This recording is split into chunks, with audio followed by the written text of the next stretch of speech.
Welcome to Space Security Challenge 2020, Hackasat, the final event. As the democratization of space opens up a new frontier for exploration and innovation, we see new cybersecurity vulnerabilities emerging. The Space Security Challenge is designed to inspire the world's top cybersecurity talent to develop the skills necessary to secure this last frontier of cybersecurity, space. And already we've made a ton of progress. I'll catch you up. This spring, we hosted over 2,000 teams who worked their way through a set of foundational space cybersecurity challenges in our Hackasat qualification round. Now, 8 finalist teams are stepping up to the ultimate challenge. They are hacking a satellite.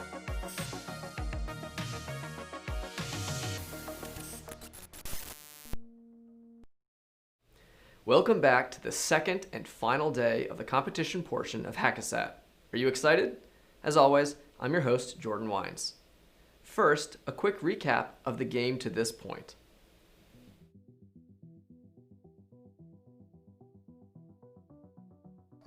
The game has actually been underway for 1 hour now, and our team's first challenge has been to regain control of the ground station that they'll be using to communicate with their flatsats. In fact, just before this broadcast went live, we received word that this challenge was actually solved by Team Samurai.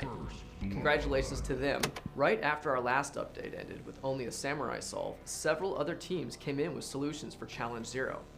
PFS and SolarWine were solvers 2 and 3 on that challenge.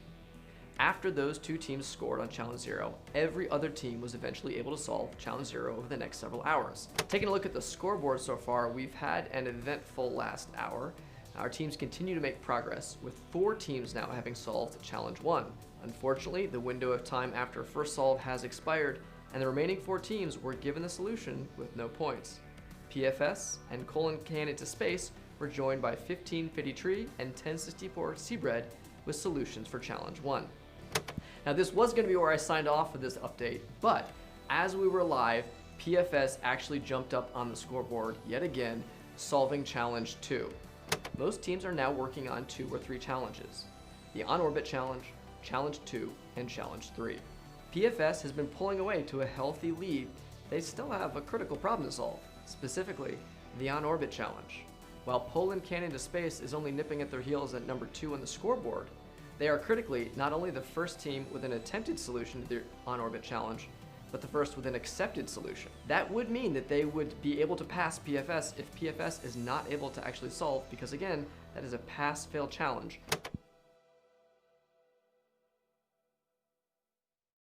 Yesterday, our teams collectively worked their way through challenges 0 through 2, leaving with half of the challenges solved by at least 1 team and 3 challenges remaining to be solved today. PFS grew their lead throughout the day yesterday, but the biggest drama occurred after hours. When the 4 p.m. Pacific deadline for the On-Orbit Challenge passed, only 4 teams had submitted solutions deemed acceptable. What's an acceptable solution? Let's take a look at solving the On-Orbit Challenge. First, some terms you'll want to know. Two-line element set, or TLE. A data format containing information about an object's position and velocity at a specific point in time. It is used to calculate where a satellite will be at some point in the future, with increasing uncertainty the further out in time. Window of opportunity. The period of time during which the satellite can be positioned to complete the desired goal. Vector. A line indicating a specific direction and magnitude. A satellite will have assigned X, Y, and Z vectors associated with the body of the vehicle that can be used in a coordinate system. Camera BORESIGHT, camera mounting position, and camera body vector all describe the satellite camera and where it's pointed. QUATERNION, a number system that is handy for calculating 3D rotations. Got it? Here we go. The first step in solving the On-Orbit Challenge: identify the key data. The TLE, camera mounting position, target, and window of opportunity are all supplied in the challenge description or the On-Orbit Handbook. The data is used to calculate the orbit of both the satellite and the moon toward the window of opportunity. And don't forget to grab the camera body vector, which will be needed later. The second step: calculate the time of image by defining the relationship between these key vectors. 1. Determine the satellite to moon vector, which points directly from the satellite towards the moon. 2. Determine the NADIR vector, which points directly from the satellite towards the center of the Earth.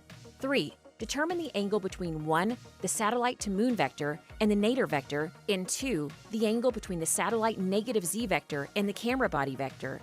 The instance when the difference between the two angles is minimized gives us the time of image, the moment along its orbit when the satellite will be in position to take our all-important moonshot. The third step, calculate the attitude or the position within its orbit that the satellite must take for the camera to capture the image. This is accomplished by lots of math. Specifically, something called a direction cosine matrix, DCM, or rotation matrix. The DCM calculates a satellite attitude that points 1. The camera BORESIGHT to the moon, and 2. The satellite's negative z vector to Earth's center, which is the attitude needed to accomplish the goal. The DCM supplies us with a specific quaternion which, when uploaded and applied to the satellite's attitude determination and control system, ADCS, moves the satellite into the desired position. On to the final step. Apply all that information and get the image we're after. We take the time of image and back out the commands around it, giving the satellite enough time to apply the quaternion and be in position when it arrives at the window of opportunity. The proper order of commands would be as follows. Turn on the ADCS, slew to the commanded quaternion, turn the camera on, set the exposure time, capture the image, and finally, turn the camera off. That's it. Challenge accomplished. But what does all of this have to do with hacking and keeping our satellites secure? The on-orbit challenge was completed with full trust. Our satellites rely on data and sensors from multiple sources in order to complete an objective. The TLE that was provided relied on data from the satellite and ground stations. Authenticated communications were required to upload the proper command sequence. Trusted execution was required to process sensor and actuator data to close control loops. Secure onboard communications were required to carry out operations in orbit. We need security-focused people to help with these problems because just as much as it takes a team of people to strap explosives to a computer to get a satellite into orbit, it takes a team of people from both space and security communities to ensure that space remains a viable, usable resource.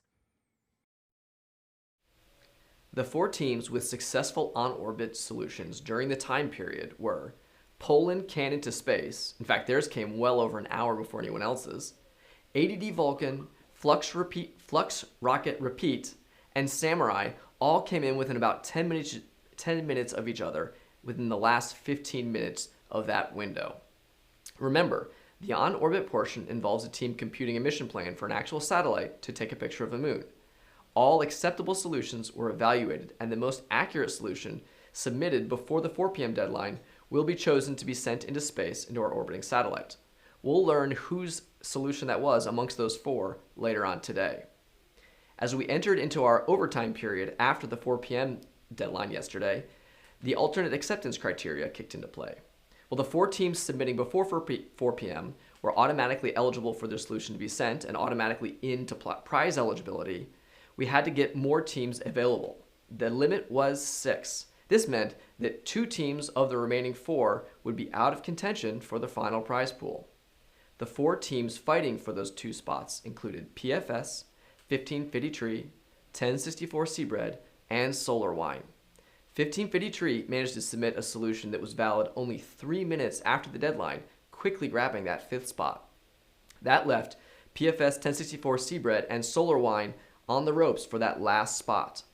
PFS and 1064 Seabread were number 1 and number 4 on the scoreboard at that point, so no matter what happened, someone in contention for the podium would not be eligible.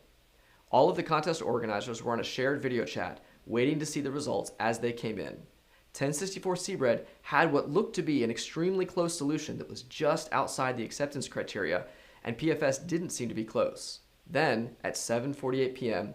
Eastern or 4:48 p.m. Pacific, PFS came in with a valid solution, just edging out 1064 Seabread and Solar Wine on the list of on-orbit acceptance.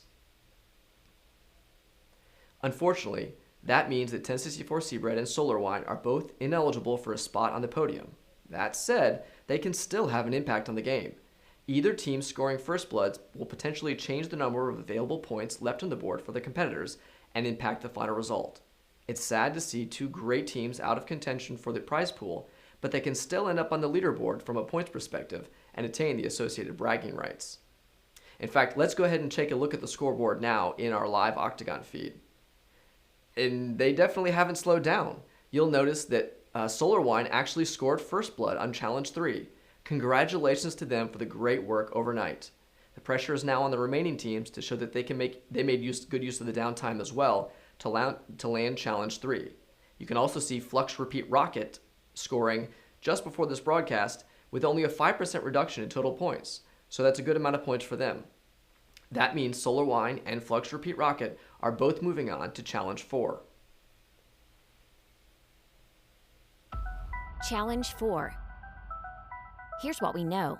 We've restored communication with the payload module, but we still can't operate it. The challenge? Now teams must restore normal operations of the payload module so we can access the imager.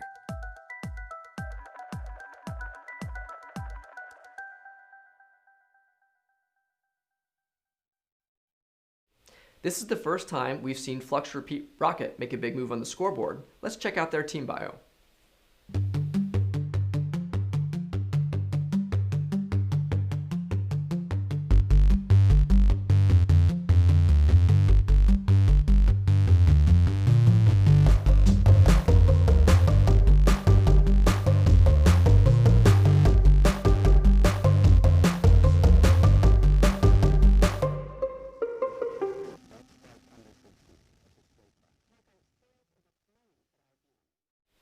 Like many of the combined CTF teams that we've seen here today, I have good memories of playing Hack-Lu CTF. In fact, it's often the case that the competition participants are also organizers in other times. So one of those teams that makes up the composition of Flux Repeat Rocket, Flux Fingers, runs Hack-Lu, which is another great CTF competition you should check out.